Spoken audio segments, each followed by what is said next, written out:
Chers téléspectatrices, téléspectateurs et internautes, vous suivez la 440e édition de votre émission hebdomadaire sur Radio Télé-Guinée, OCPA Magazine.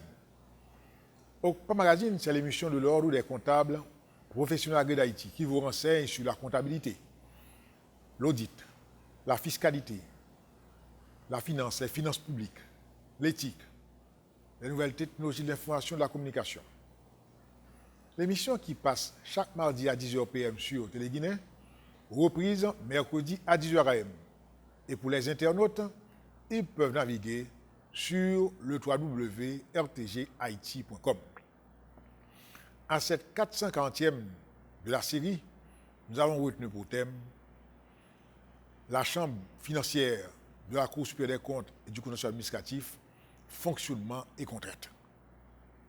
Le sujet paraît assez pointu, mais d'une grande importance pour tous. Et pour décrypter le sujet, nous avons le plaisir de partager le plateau avec un homme de l'art. Un professionnel qui se rend disponible pour partager avec le public le fruit de ses recherches ou ses connaissances. Il se passe de présentation. Mais je veux citer le professeur, Maître Napoléon Lauture. Maître Lauture, bienvenue à votre émission alors. Oui, finalement, c'est mon émission parce que je ne peux même pas contrôler combien de fois j'interviens ici.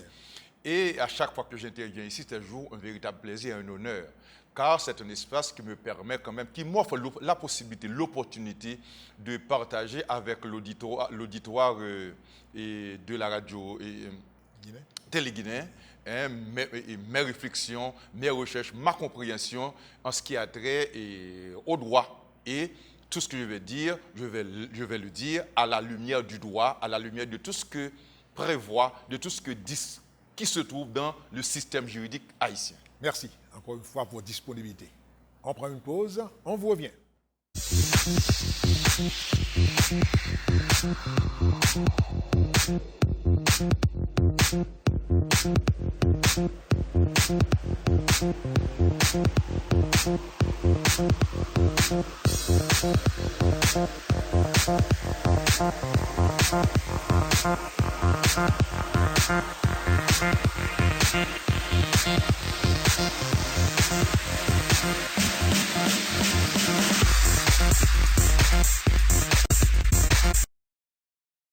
Chers téléspectatrices, téléspectateurs et internautes, nous vous rappelons encore une fois que l'Ordre des comptables reçoit des inscriptions en son local de 9h à 4h PM pour accueillir de nouveaux membres.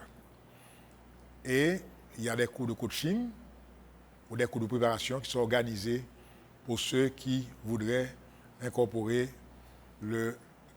l'organisation. L'Ordre organise aussi des séminaires, des cours de formation, des conférences. Ce sont des événements qui sont ouverts tant au grand public qu'aux membres de la corporation dans le cadre de la formation continue. À chaque émission aussi, nous vous apportons quelques informations, quelques informations utiles.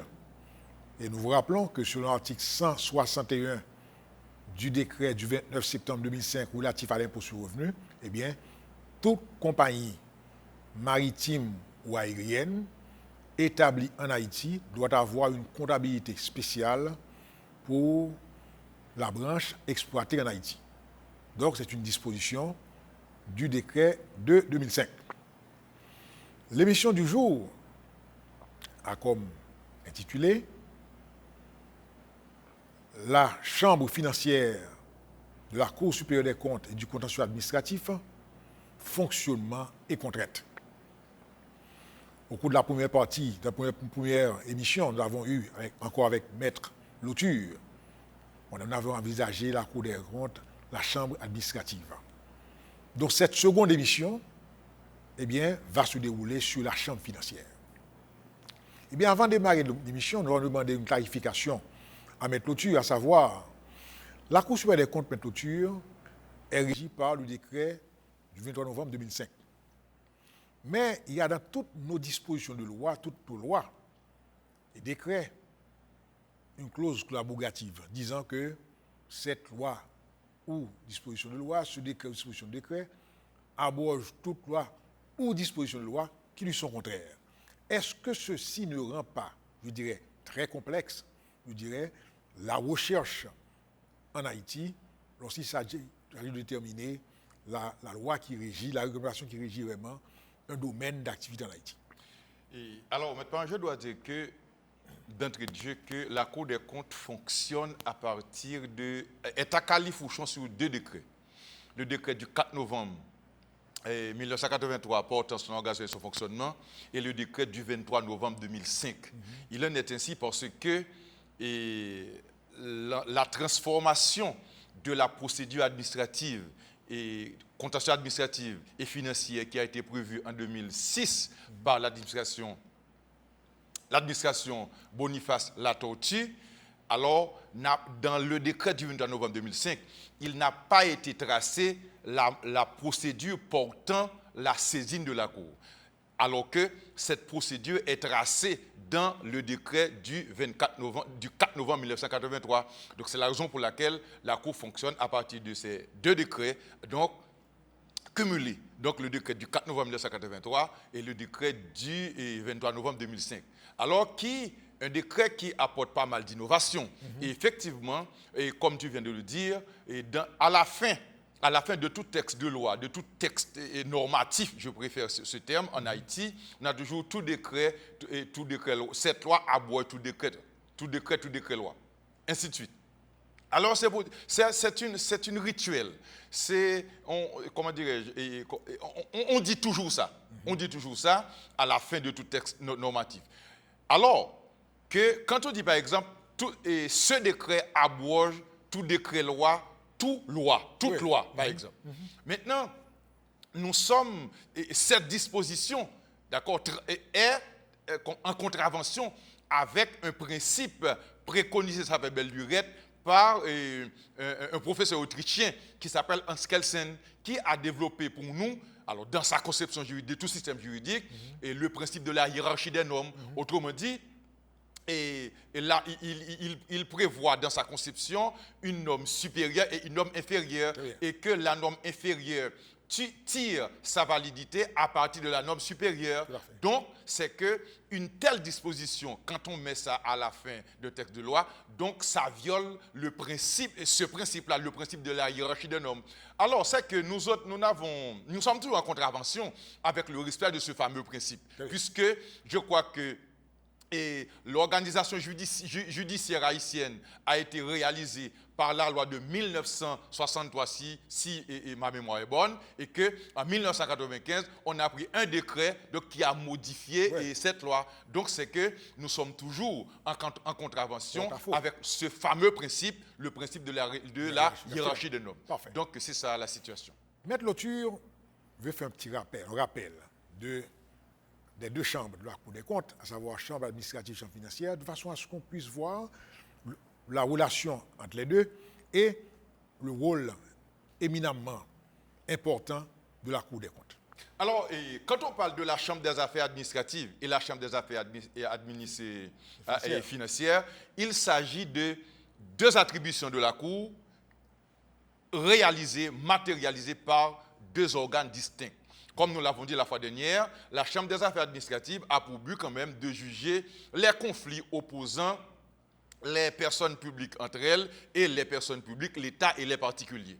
Alors que la Chambre des affaires financières a pour but et a pour mission de juger les comptes des comptables publics. Autrement dit, nous sommes dans un pays où la reddition de comptes est un principe constitutionnel, légal et d'ordre public. Cela veut dire que dès lors que quelqu'un, comme gestionnaire de fonds publics, à manipuler les fonds publics, il faut que cette personne-là rende compte de sa gestion. Donc, la Chambre des affaires financières a été instituée justement pour porter et même contraindre les gestionnaires financiers des fonds publics à dire à la population, à dire au tribunal comment ce fonds a été utilisé. Donc, c'est le rôle fondamental et essentiel de la Chambre des affaires administratives. Et que par cet organe, par la Chambre des affaires administratives, quelle que soit la personne qui avait utilisé les fonds publics, d'accord, et donc cette personne-là doit rendre compte, est redevable de la Cour des comptes,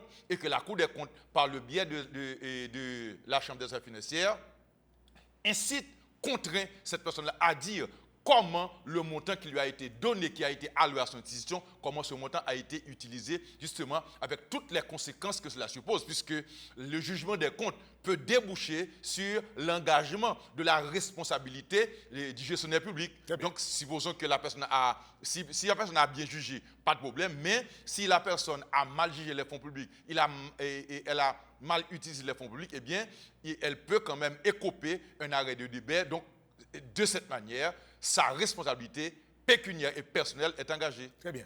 Donc, la Cour des comptes, la Chambre des affaires financières particulièrement, a un rôle important à jouer en termes de reddition de comptes, donc en termes de gestion du budget particulièrement. Alors, dans ce cas, qui sont les justiciables? Donc, je pense particulièrement aux comptables publics. Très bien. Et parlant des justiciables de la Chambre des affaires financières, il faut dire que la reddition des comptes est partagée, et la Cour des comptes partage cette attribution, cette mission fondamentale avec le Parlement. Puisqu'il faut dire aux auditeurs et auditrices que la Cour des comptes n'a pas de compétence juridictionnelle sur les membres du gouvernement.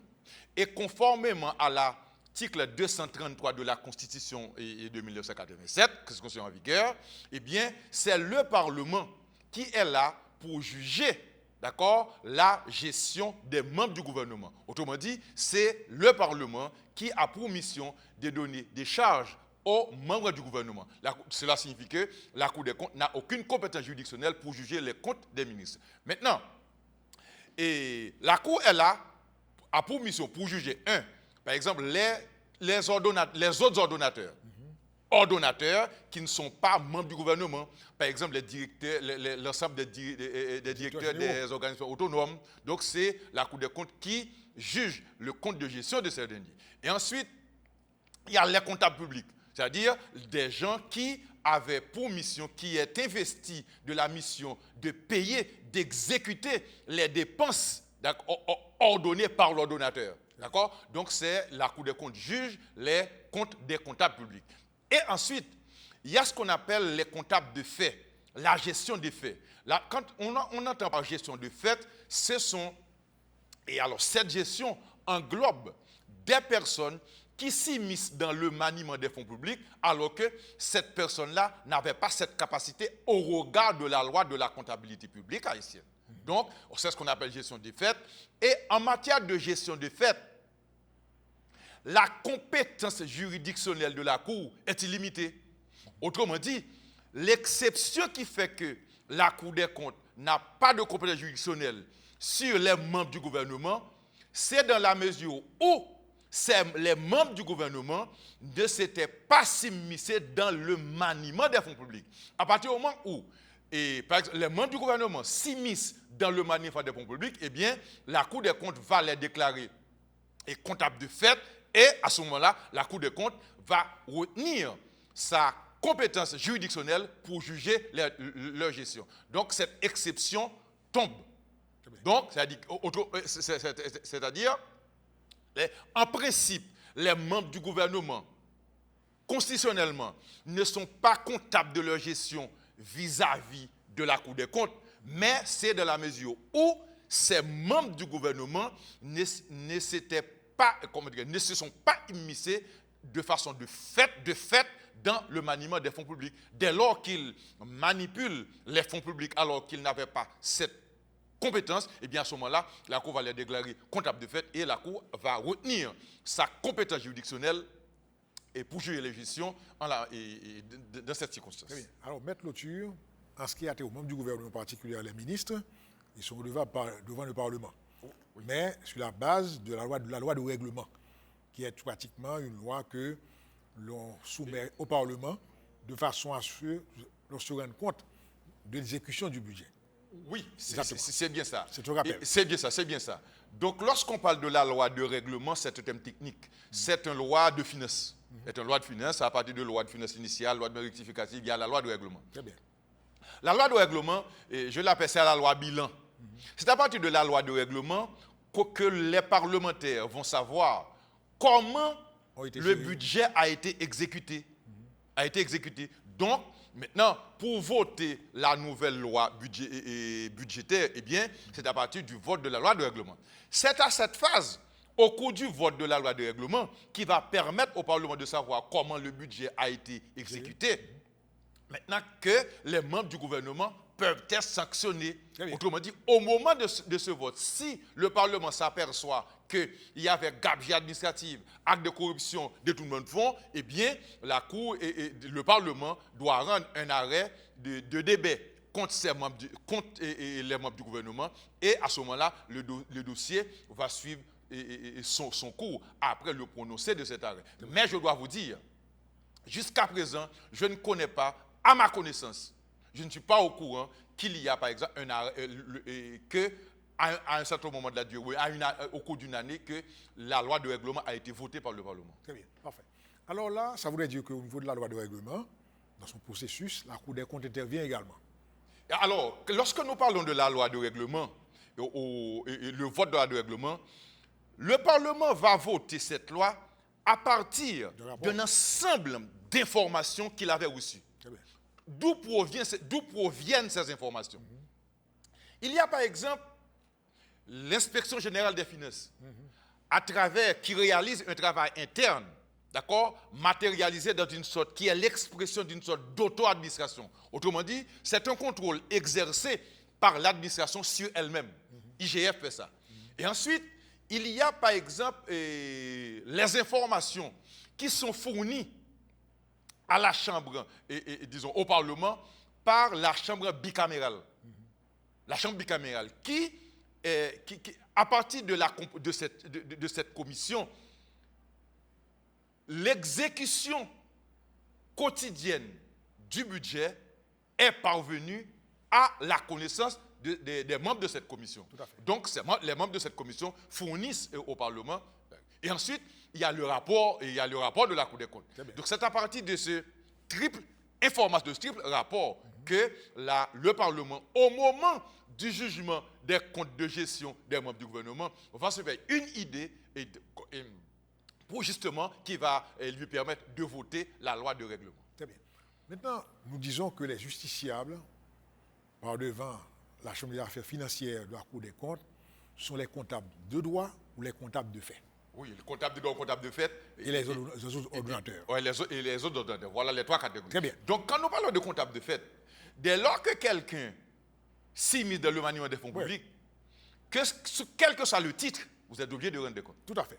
Maintenant, est-ce qu'il y a des préalables, des prérequis pour garantir la saine gestion par ces comptables de fait ou de droit?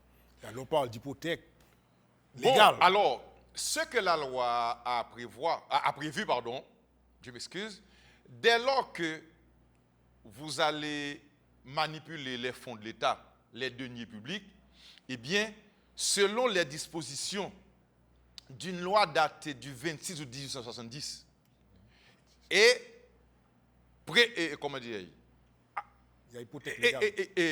également la loi du 4 novembre 1983 portant organisation et fonctionnement de la Cour, l'État bénéficie d'office une hypothèque légale sur les biens mobiliers et immobiliers de ces agents-là. Donc, lorsqu'il s'agit d'un particulier, pour obtenir une hypothèque légale sur les biens mobiliers ou immobiliers d'une personne, de votre débiteur, vous êtes obligé d'aller au tribunal. Il y a toute une procédure. Eh bien, en la matière, pour garantir la bonne gestion des fonds publics, eh bien, l'État, comme entité publique, eh bien, bénéficie d'une hypothèque légale sur tous les biens mobiliers et immobiliers du gestionnaire public. Très bien. Maintenant, est-ce qu'il y a une procédure à suivre, vous tracer, pour que l'État exerce, je veux dire, ce droit-là? Non, alors... Parce qu'il y a un bureau à la DGI, de la Direction de l'enregistrement de la conservation alors, foncière. quand on dit d'office, l'État comment dire, c'est pas nécessaire pour l'État de faire quoi que ce soit, c'est d'office. Mais maintenant, parce que l'État sait et ces gens qui gèrent ces fonds, les fonds publics. Il n'y a aucune action. Donc, maintenant, l'État n'a à faire aucune action. Parce que c'est d'office. D'accord? C'est d'office. Puisque c'est une garantie que l'État s'offre à lui-même. Oui, mais écoutez, maître Toujur, là. Est-ce que dans le passé, il n'y avait pas pratiquement communication de l'arrêté de nomination, ou de la lettre de nomination de la personne en question? Normalement, au moment où cette personne-là va prêter serment, s'il s'agit de comptable public, eh bien, la loi exige à cette personne-là une sorte de garantie, une police d'assurance. Il y a tout ça. Mais, en la matière, c'est d'office. Que l'État a pris l'hypothèque sur les biens de la personne ou pas, l'hypothèque existe. Autrement dit, pour les parties que je viens de vous le dire, il faut quand même aller enregistrer l'hypothèque au bureau de conservateur et des hypothèques à la DGI. On peut le faire. Mais si l'État, maintenant, par son inertie, ne le fait pas, l'hypothèque reste demeure. Oui, mais alors, comment, par exemple, on peut s'assurer qu'on peut vendre ses biens? Non, mais on va savoir ça à partir du moment où, par exemple, le compte de la personne est jugé. D'accord. Avant tout jugement. Avant, non, écoute. Il y a à tout gestionnaire des fonds publics, sur la tête de tout gestionnaire des fonds publics, plane une présomption de responsabilité. Une présomption, il y a une méfiance. L'État a une méfiance par rapport aux gens qui vont gérer ces fonds. Maintenant, c'est la raison pour laquelle, après la gestion de la personne, ou bien tout au cours de la gestion de la personne, on va réaliser des audits sur la gestion. D'accord? Maintenant, comme la Cour des comptes a pour mission de juger les comptes de ces personnes-là, à partir des audits réalisés par la Cour, eh bien, il va révéler si le gestionnaire a bien géré ou bien a mal géré.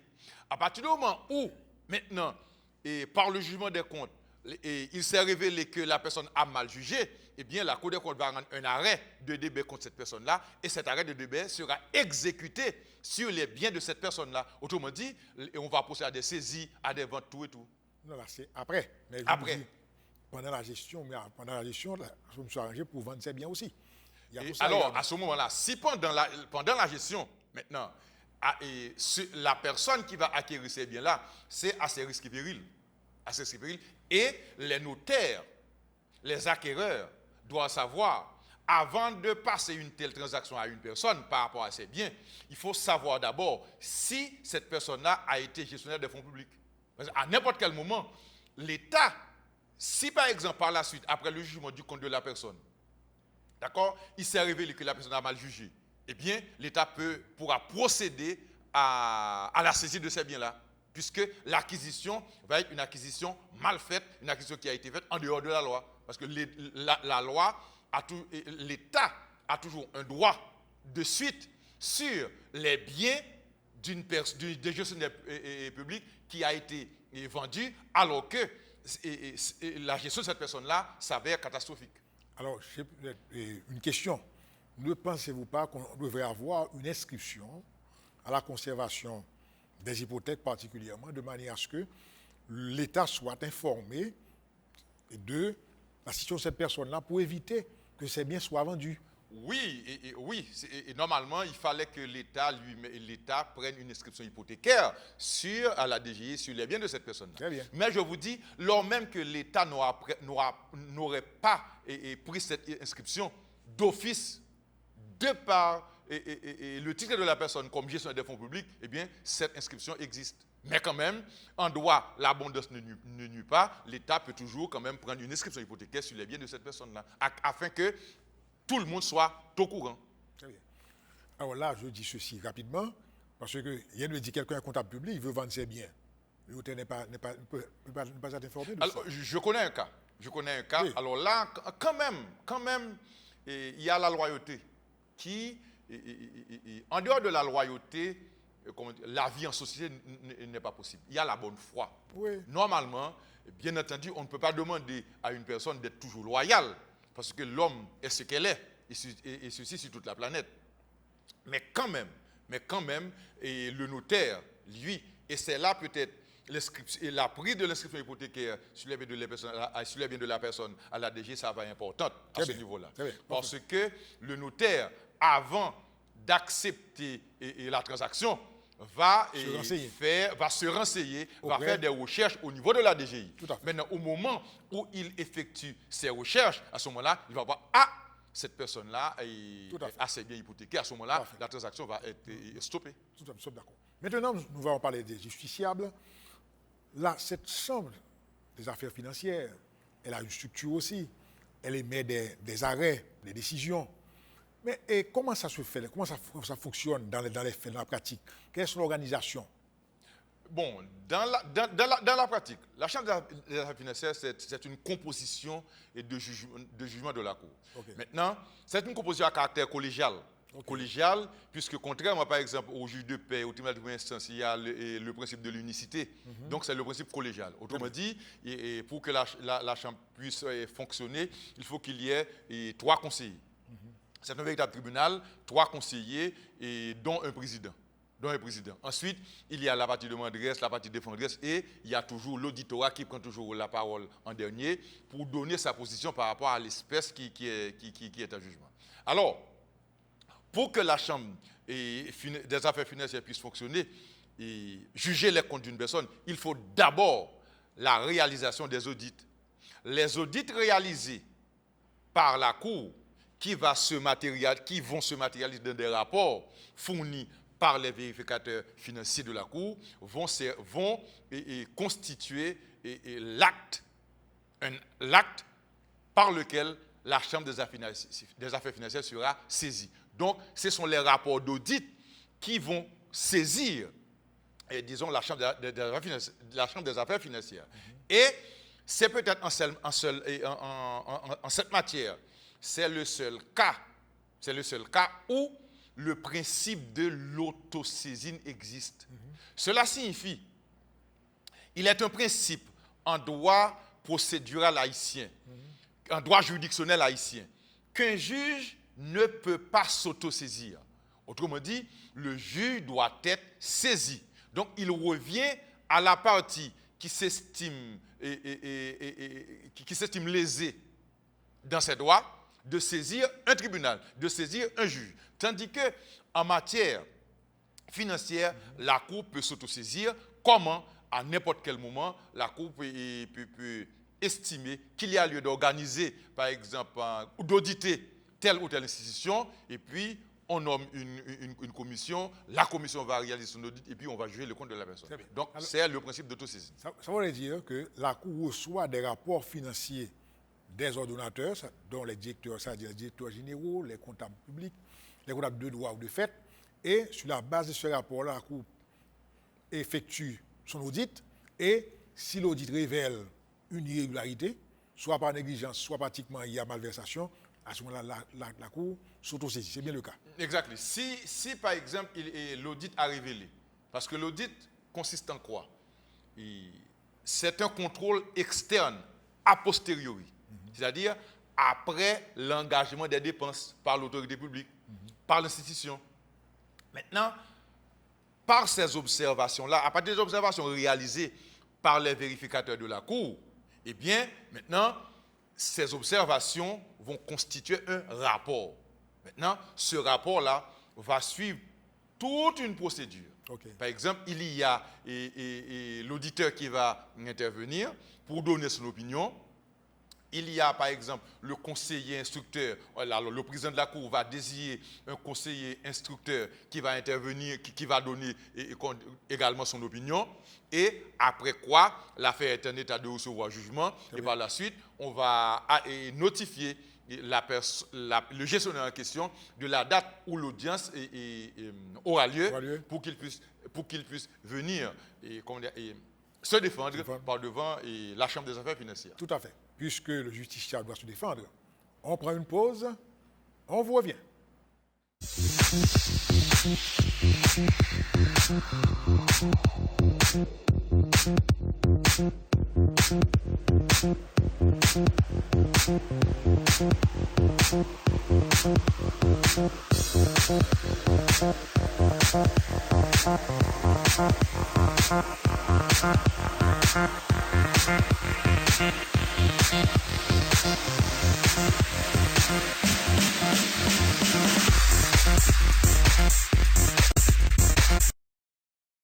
Chers téléspectatrices, téléspectateurs internautes, vous suivez la 440e édition de votre émission hebdomadaire sur Radio Télé-Guinée, OCPA Magazine.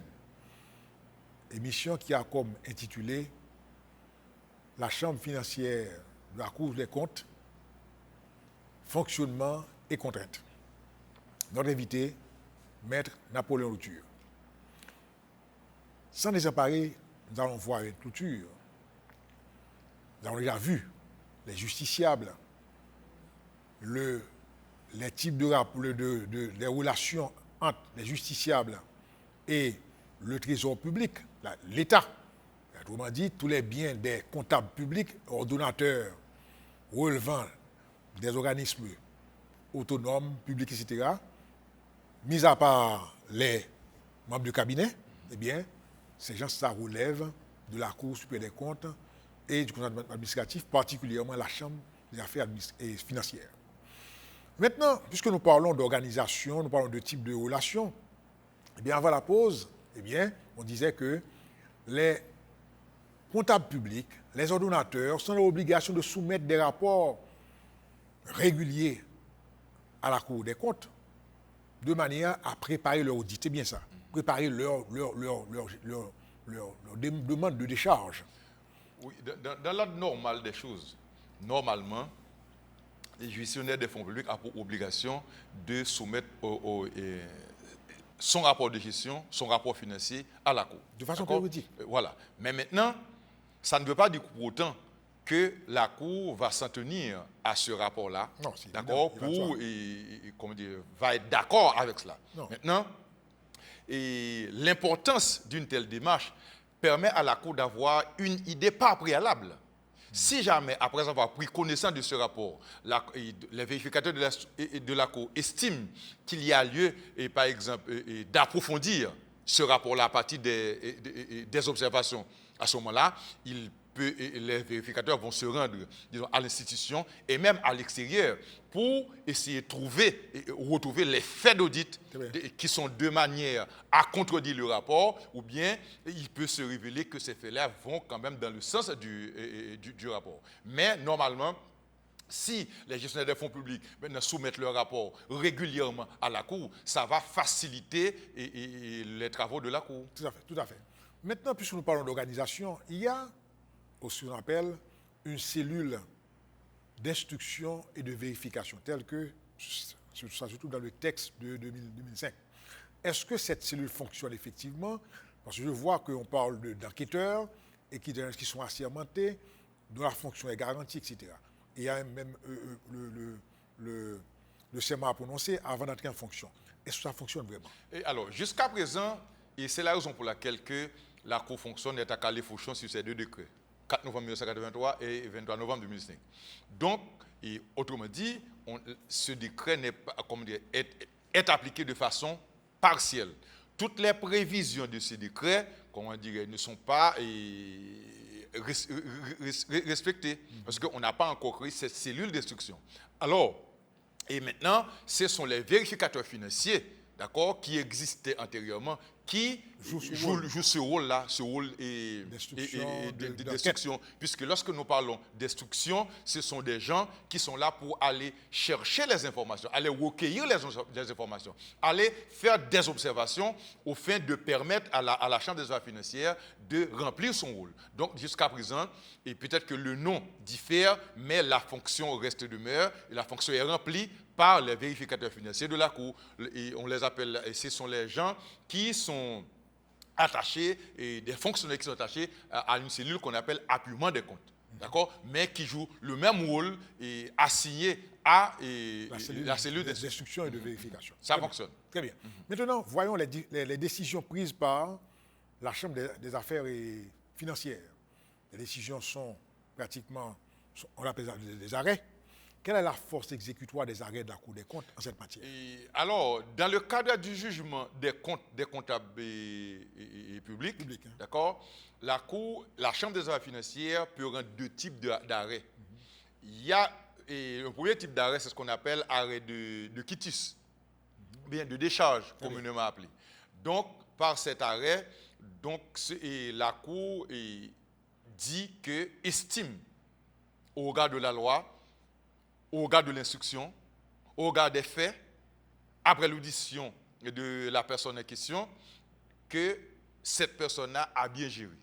Donc, à partir de cet arrêt de quitus ou bien de décharge, eh bien, les biens de cette personne-là sont libérés pour la période au cours de laquelle la gestion a été jugée. C'est un premier type d'arrêt. Maintenant, il y a un deuxième type d'arrêt que la Chambre des affaires financières peut rendre à l'égard de la personne, c'est un arrêt de débet. L'arrêt de débet signifie que la personne en question, le gestionnaire des fonds publics en question, a commis des actes de malversation financière, des actes de détournement de fonds, des actes de corruption, d'accord? Donc, par cet arrêt de débet, eh bien, la personne en question, le gestionnaire en question, devient débiteur de l'entité publique, devient débiteur de l'État et qu'il aura toujours quand même à restituer les fonds. Et comme nous l'avons dit tantôt, ces biens maintenant vont servir de garantie à l'État pour apurer cet arrêt de débet. Puisque à partir de cet arrêt de débet, l'État a la possibilité de pratiquer des saisies sur les biens meubles et immeubles de cette personne-là pour pouvoir y rentrer dans son dû. Et ensuite, en vertu du principe qu'on appelle le principe du double arrêt, cet arrêt, le dossier de l'affaire va être déféré aux tribunaux répressifs, d'accord, aux tribunaux répressifs, à la juridiction ordinaire, pour pouvoir juger, disons, cette personne-là, parce que la Cour juge les comptes et non pas les personnes. Étant donné que c'est dès lors que vous volez l'État, que vous pillez les fonds publics, c'est une infraction, et que dès lors qu'il s'agit d'infraction, il revient, et la personne qui a commis l'infraction mérite une condamnation pénale, d'accord? Et à ce moment-là, comme la Cour n'a pas de juridiction sur la personne du gestionnaire, eh bien, il revient, disons, au tribunal répressif de juger une deuxième fois disons, cette personne-là pour être condamnée à la peine qu'il faut. Très bien. Là, le premier cas, il y a négligence, il y a incompétence, etc. Il peut y avoir restitution. Oui, alors, si par exemple, au cours de la gestion de la personne, on s'aperçoit qu'il y a manque, qu'il y a négligence, on peut inviter, le ministre des Finances peut inviter la personne à régulariser à régler sa situation.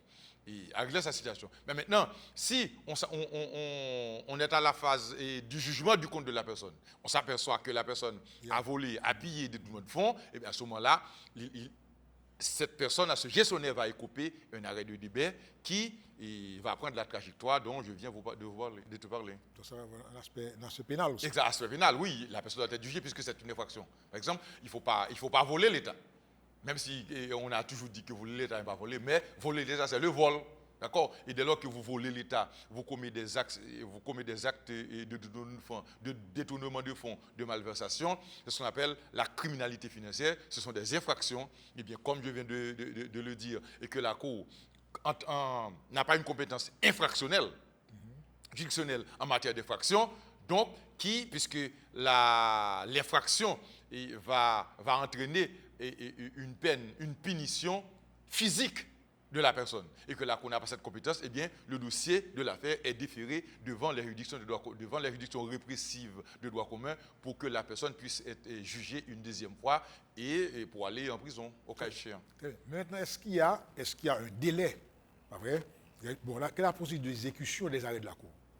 Et La procédure là, d'exécution. c'est un problème. Et la Cour rend ses arrêts, maintenant il revient, dès lors que la Cour rend un arrêt, si la Cour rend un arrêt et la Chambre des affaires financières rend un arrêt de décharge, il n'y a pas de problème du tout. D'accord, tout est bien chez Madame la Marquise. Mais maintenant, si la personne écope un arrêt de débat, eh bien, il revient à l'État d'exécuter la décision sur les biens de cette personne-là. Et il revient à l'État également de poursuivre cette personne-là devant les tribunaux répressifs. Parce que le dossier sera acheminé devant au commissaire de gouvernement, au juge d'instruction, de telle manière que l'action publique sera mise en mouvement contre cette personne-là. D'accord? Mais maintenant, il y a un délai. Il y a l'article, par exemple, 241 de la Constitution qui prévoit la prescription vicénale. Cela veut dire, à l'écoulement de ce délai de 20 ans, donc on ne peut plus poursuivre la personne. D'accord? On ne peut plus poursuivre la personne. Et l'État, cet article frappe l'inertie de l'État dans le jugement des comptes de gestion de la personne.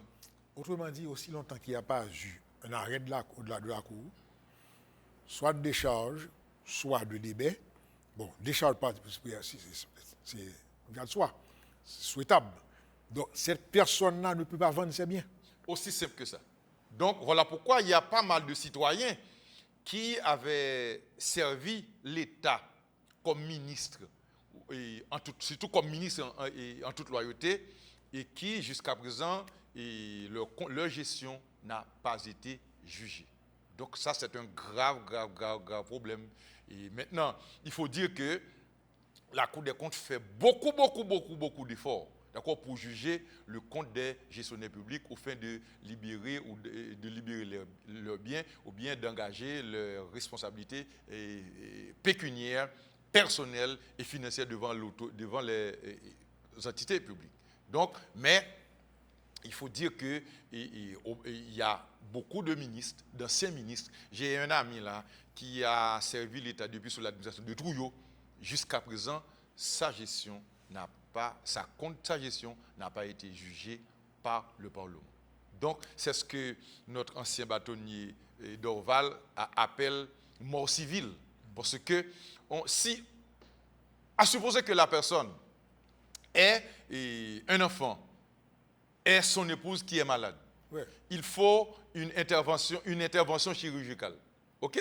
Maintenant, ce qui va permettre à cette personne, à ce gestionnaire, à cet ancien gestionnaire, de faire face à sa responsabilité vis-à-vis de l'hôpital, vis-à-vis des médecins, c'est la vente de ses biens. Eh bien, son épouse ou bien son enfant peut mourir, peut passer de la vie à trépas parce que ces biens font l'objet d'une hypothèque légale si jamais cette personne-là n'aurait pas d'autres ressources pour faire face à cette obligation. Maintenant, Maître Louture, voie de recours. Est-ce qu'une décision de la Cour en cette matière-là peut faire l'objet d'un pouvoir?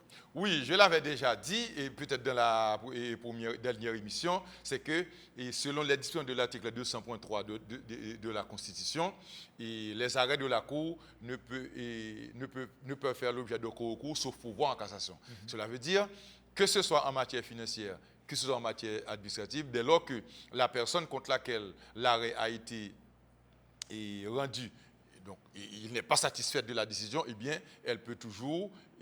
alors, elle a deux voies.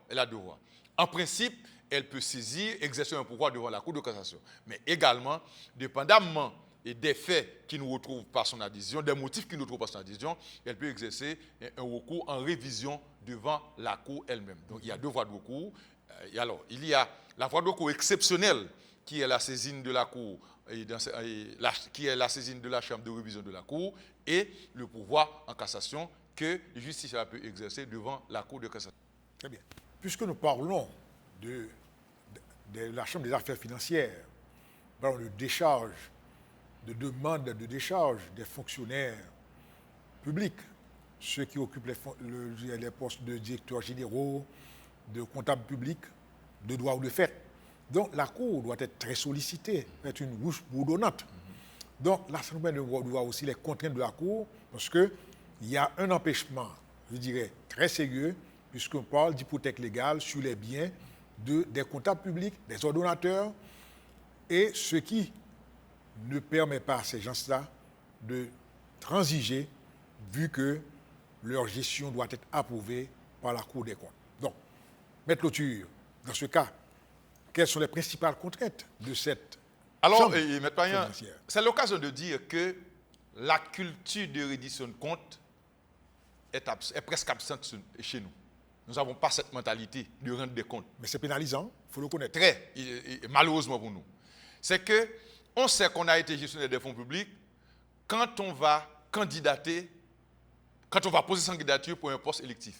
Ah bon? Ah oui, le plus souvent.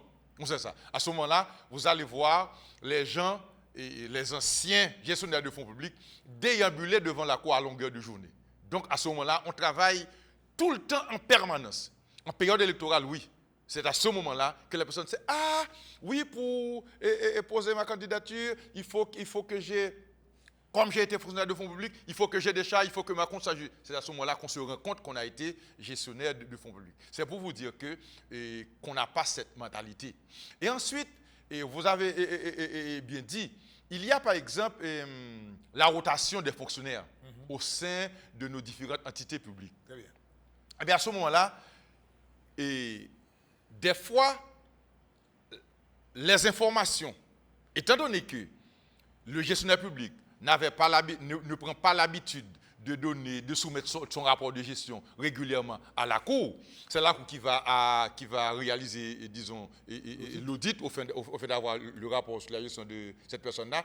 Eh bien, en vertu de cette rotation, les informations peuvent s'évanouir dans la nature. Des fois, pour une raison ou une autre, des fois politique oblige, maintenant on disparaît, des fois volontairement, les pièces justificatives de la personne. Maintenant, si la personne, je me souviens d'un cas, il y a, la Cour a réalisé une audit sur la gestion d'une personne, d'un gestionnaire de fonds publics.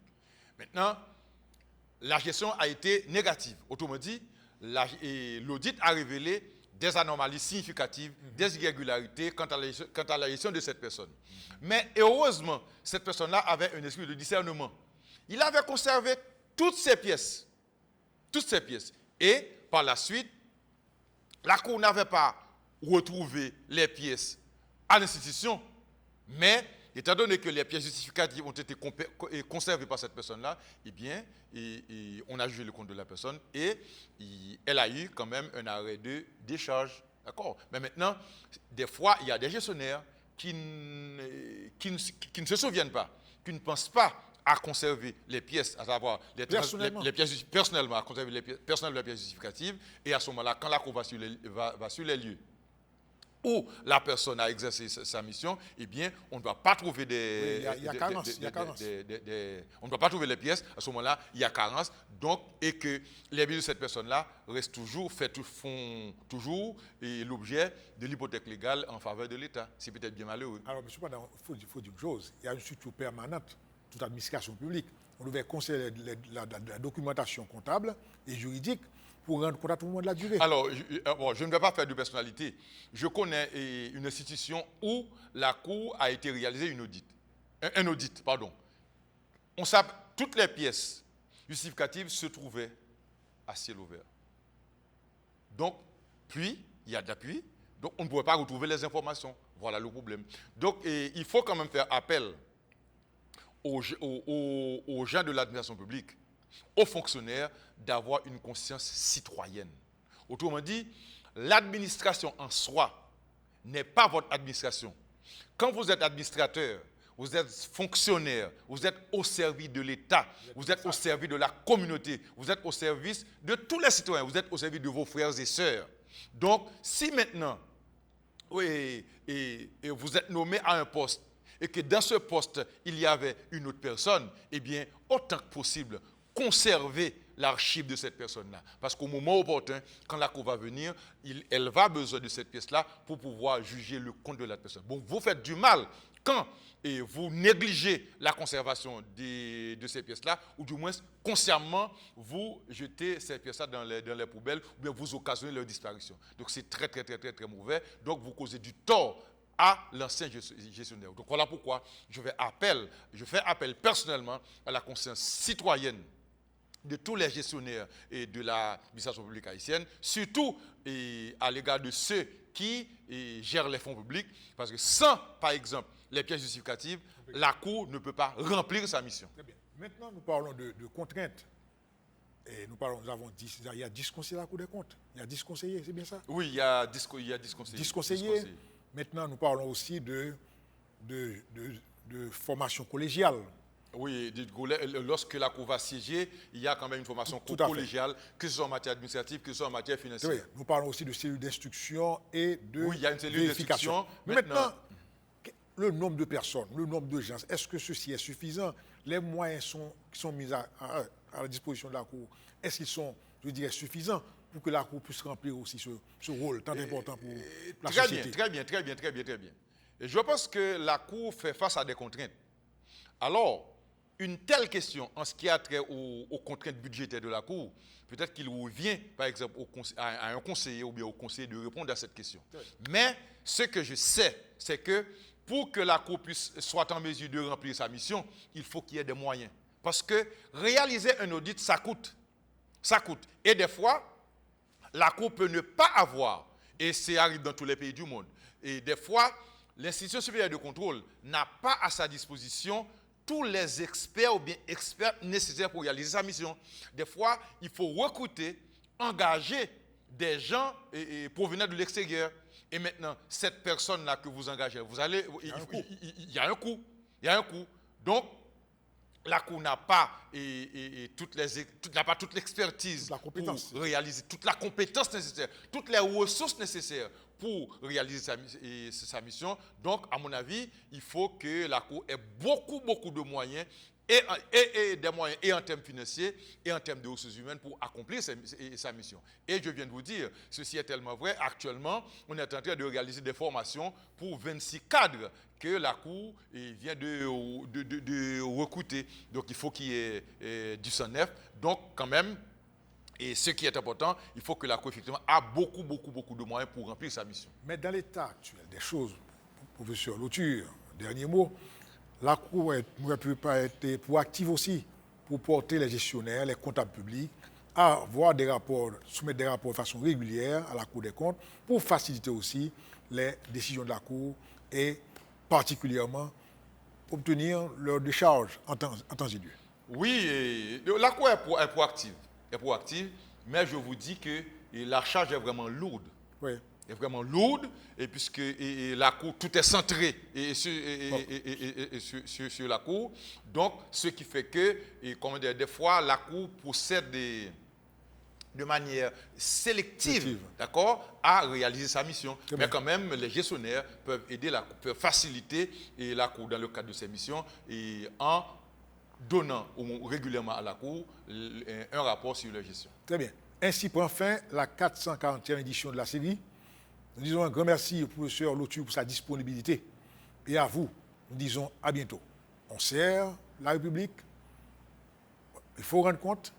Et par conséquent, pour rendre compte, il faut modéliser sa gestion. Respecter les normes. C'est la seule voie pour que l'on ne soit pas pénalisé. Nous disons encore une fois un grand merci. Maître Louture, votre disponibilité. Et à vous, à bientôt.